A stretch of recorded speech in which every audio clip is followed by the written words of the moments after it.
Hey, Grant. You know what's pretty funny? What? You're gonna tell what kind of day Bradley's having by the way he's walking.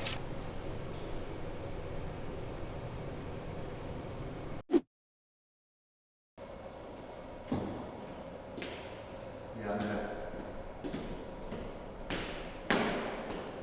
Hey, you got a pen?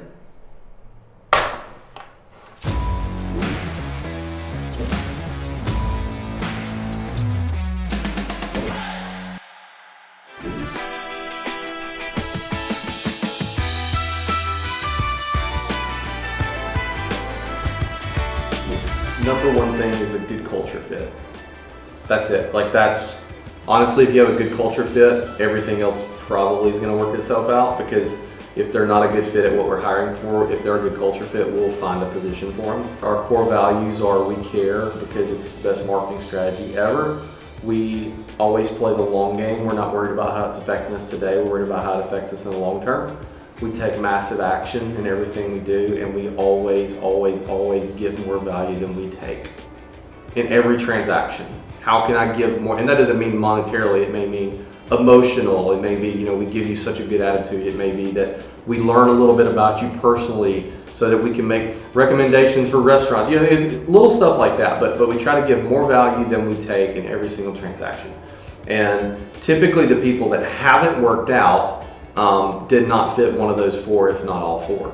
So number one for us is fitting in with our company, adhering to our core, embodying our core values. So that's from an emotional standpoint, that's kind of what we're looking for. Number two is we're looking for people that buy into our mission. There's plenty of agencies in Mobile that will pay you more than what we can pay you, or what we will pay you in the short term anyway. But we're looking for people that are long-term thinkers and understand the value of being a part of this, and understand that we're offering things that other agencies aren't offering. There's about an 85% chance you're not going to work here forever, so what I want this to be is the best jumping off point for you ever. Go through real quick because I think it'll be valuable to your listeners. Our hiring process, all applications are submitted online. Even if you're somebody I know, I still send you my link and say, hey, will you fill this out online? They fill that out, they upload their resume, they get an auto response. It's an email interview is what we call it, and there's 4 questions on there. There's one question of the 4 that if they answer it a certain way, I don't reply. We do a phone interview. That's a 15-minute interview just for me to fill you out. There's really no questions on there. It's, hey, tell me about yourself, and usually they do most of the talking. If they don't do most of the talking, usually I don't move forward.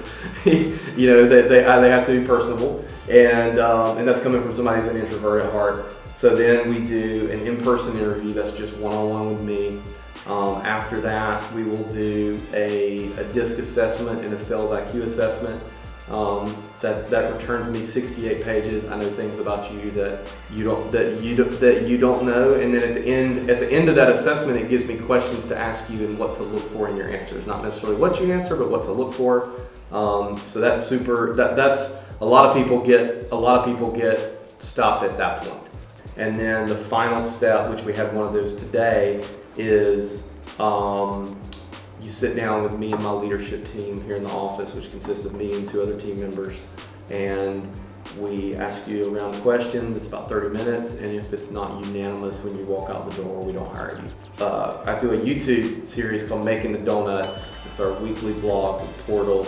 There will be a video of us prepping for the interview, and I bet it's more in depth than a lot of people would imagine. I think that's pretty good right now.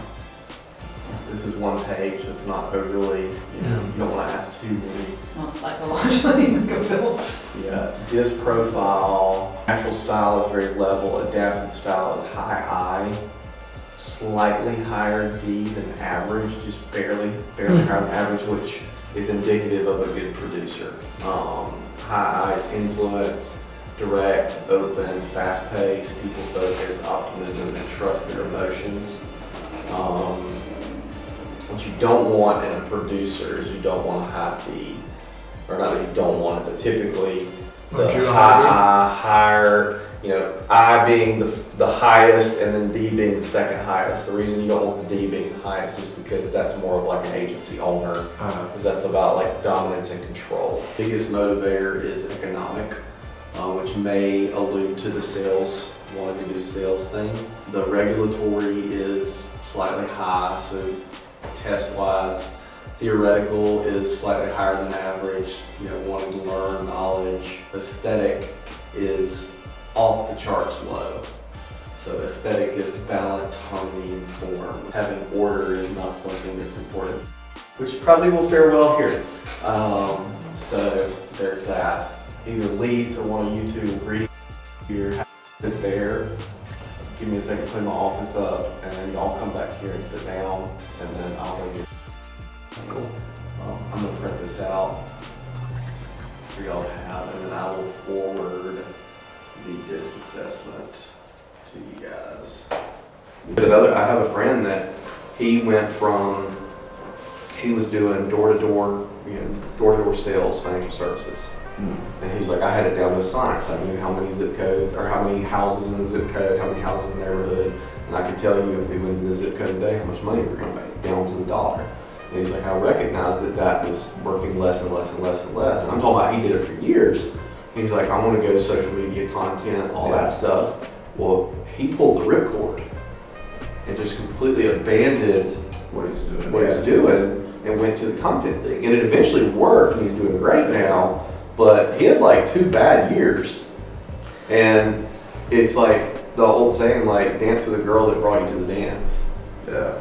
So what people need to do is they need to wean themselves off of this way. You know what I'm saying? It's like my advice to you in that regard would be like don't go all in on one end of the spectrum. Like slowly do. You know what I mean? Well, it's just you got to remember the steps. That was the biggest thing. Everybody wants to go from 0 to 60, but they forget about 2, 3, 4, 5, 6, 7, 8. Want to go up to the roof real quick? Yeah, I want to see it.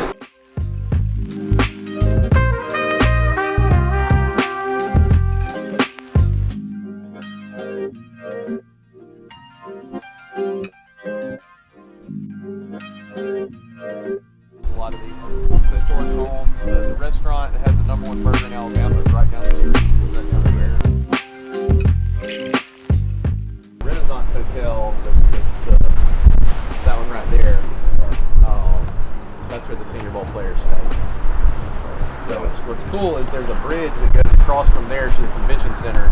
And so Senior Bowl week, when I was coming in, I saw like Senior Bowl players like walking across. Yeah, that was crazy when you had Gary Weaver for the Senior Bowl. Yeah, we did the. Still don't get enough credit for that. Yeah, that was all you that brought him in? Well, me and another guy. I had the idea 2 years before. And he has that agency, so when they started the agency, that's what gave me the idea. Well, see, AJ, his brother, runs a sports agency. AJ already comes down here for Senior Bowl. Yeah. It's like eventually Gary's going to come if we could time it just right.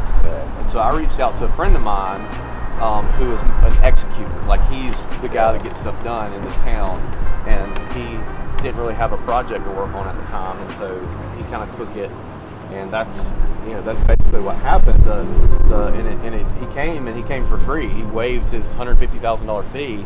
And so the cool thing with that story is it's like we beat Gary at his own game. Gary's always like provide more value. Like we provided him so much value that he flew to Mobile for free. He had so much access to players. I went to Cuba. So Laurel and I went on vacation to Cuba the week before. When I got on the plane to Cuba, we had sold 70 tickets, and I was stressed the F out. Yeah. And when you go to Cuba, it's not like going to Costa Rica or Hawaii or all, you have no access. When we got back, we got on the plane to leave Cuba. I was on my way to go have dinner with Gary right down the street here. And I called, like, where are we at? He's like, we're at 700. Like, oh, we sold like 630 tickets that week.